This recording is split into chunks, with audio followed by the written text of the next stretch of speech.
রেলগাড়ির কামরায় হঠাৎ দেখা, ভাবিনি সম্ভব হবে কোনোদিন। আগে ওকে বারবার দেখেছি লাল রঙের শাড়িতে, ডালিম ফুলের মতো রাঙা।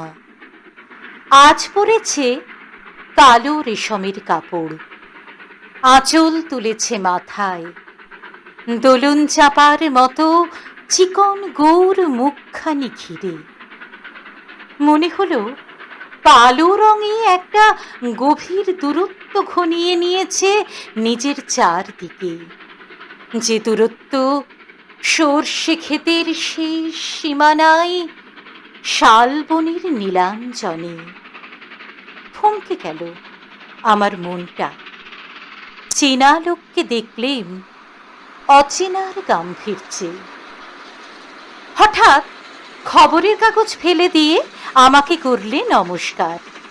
সমাজবিধির পথ গেল খুলে, আলাপ করলেন শুরু। কেমন আছো, কেমন চলছে সংসার, ইত্যাদি। সে রইল জানলার বাইরের দিকে চেয়ে, যেন কাছের দিনের ছোঁয়াচ পার হওয়া চাকনিতে। দিলে অত্যন্ত ছোট দুটো একটা জবাব, কোনোটা বা দিলেই না। বুঝিয়ে দিলে হাতের অস্থিরতায়, কেন এসব কথা? এর চেয়ে অনেক ভালো চুপ করে থাকা। আমি ছিলাম অন্য বেঞ্চিতে, ওর সাথীদের সঙ্গে। একসময় আঙুল নেড়ে জানালে কাছে আসতে, মনে হলো কম সাহস নয়। বসলুম ওর এক বেঞ্চিতে। গাড়ির আওয়াজ রাড়ালে বললে মৃদু স্বরে, কিছু মনে করো না, সময় কোথা সময় নষ্ট করবার? আমাকে নামতে হবে পরের স্টেশনেই।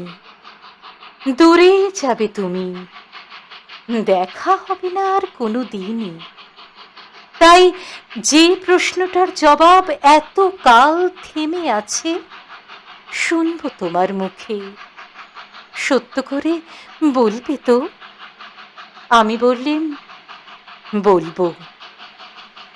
বাইরের আকাশের দিকে তাকিয়ে শুধলো, আমাদের গেছে যে দিন, একেবারেই কি গেছে? কিছুই কি নেই বাকি? একটুকু রইলেন চুপ করে, তারপর বললেন, রাতের সপ্তারাই আছে দিনের আলোর গভীরে। খটকা লাগলো, কি জানি বানিয়ে বললেম নাকি। ও বললে, থাক, এখন যাও ওদিকে। সবাই নেমে গেল পরের স্টেশনে, আমি চললেম একা।